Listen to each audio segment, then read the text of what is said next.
അസ്സലാമു അലൈക്കും വറഹ്മത്തുള്ളാഹി വബറകാതുഹു. ബിസ്മില്ലാ അൽഹംദുലില്ലാ. അല്ലാഹു സുബ്ഹാനഹു വ തആലയുടെ മഹത്തായ അനുഗ്രഹം ഒരു വെള്ളിയാഴ്ച കൂടി നമുക്ക് ലഭിച്ചു. അൽഹംദുലില്ലാ.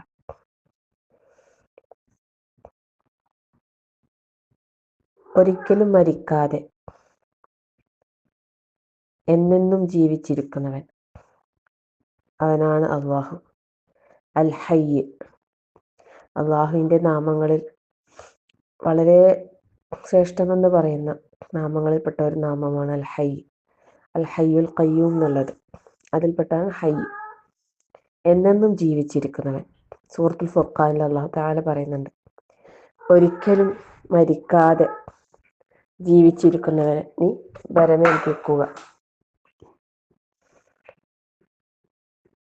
ജീവിച്ചിരിക്കുന്ന നമ്മുടെ ആവശ്യങ്ങൾ നിർവഹിച്ചു തരാൻ എന്നെന്നും ജീവിച്ചിരിക്കുന്നവന് മാത്രമേ കഴിയൂ. ആയത്തുൽ കുർസി നമ്മളെപ്പോഴും പാരായണം ചെയ്യുന്നതാണ് അല്ലേ.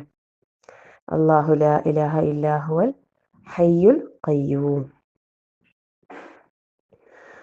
അവന് ഉറക്കമോ മയക്കമോ ബാധിക്കുകയില്ല. ലാ തഖുദുഹു സിനത്തും വലാ നൗം. അന്ധനും കാഴ്ചയുള്ളവനും സമമാവുകയില്ല. ഇരുളുകളും വെളിച്ചവും സമമാവുകയില്ല. തണലും ചൂടുള്ള വെയിലും സമമാവുകയില്ല. അല്ലാഹു തആല പറയും സൂറത്തുൽ ഫാത്തിർ, വമാ യസ്തവിൽ അഹ്യാഉ വലൽ അംവാത് ഇന്നല്ലാഹ യസ്മിഉ മൻ യശാ വമാ അൻത ബിമുസ്മിഉൻ മൻ ഫിൽ ഖുബൂർ. ജീവിച്ചിരിക്കുന്നവരും മരിച്ചവരും സമമാവുകയില്ല. തീർച്ചയായും അല്ലാഹു അവൻ ഉദ്ദേശിക്കുന്നവരെ കേൾപ്പിക്കുന്നു. നിനക്ക് ഖബറുകളിലുള്ളവരെ കേൾപ്പിക്കാനാവില്ല.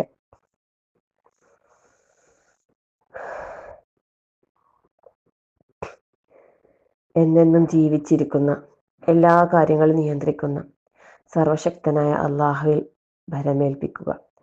അവനോട് മാത്രം പ്രാർത്ഥിക്കുക. അവനിൽ മാത്രം പ്രതീക്ഷ അർപ്പിക്കുക. അതല്ലാതെ ജീവിച്ചിരിക്കുന്നതോ അതല്ലെങ്കിൽ മരിച്ചവരോ ആയ കേവലം അല്ലാഹുവിൻ്റെ സൃഷ്ടികളായ ചില മനുഷ്യന്മാരെ ആരാധിക്കുന്ന, അവരോട് പ്രാർത്ഥിക്കുന്ന, അവർക്ക് നേർച്ച വഴിപാടുകൾ നടത്തുന്ന വിഡ്ഢികളുടെ കൂട്ടത്തിൽ ഒരിക്കലും പെട്ടുപോകരുത്.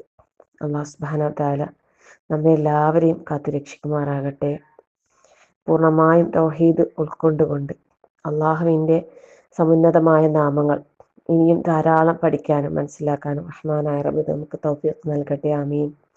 പഠിച്ച ഓരോ നാമങ്ങളും മുൻനിർത്തി ഓരോ ദിവസവും പ്രാർത്ഥിക്കുമ്പോൾ, എടുത്തെടുത്ത് പ്രാർത്ഥിക്കുമ്പോൾ നമുക്ക് ആ നാമങ്ങൾ മറക്കാതെ നമ്മുടെ ഹൃദയത്തിൽ സൂക്ഷിക്കാൻ സാധിക്കും.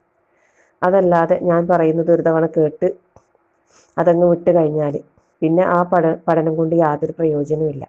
അതുകൊണ്ട് തന്നെ ഓരോ നാമങ്ങളും അതിൻ്റെ യഥാർത്ഥ അന്തസത്ത ഉൾക്കൊണ്ടുകൊണ്ട് പഠിച്ച് മനസ്സിലാക്കി പ്രാർത്ഥനയിൽ ഉൾപ്പെടുത്തി ഇടയ്ക്കിടയ്ക്ക് അള്ളാഹുവിൻ്റെ നാമങ്ങൾ ഉരുവിടുന്നതിന് പോലും പ്രതിഫലമാണ്. ഇൻഷാ അല്ലാഹ്.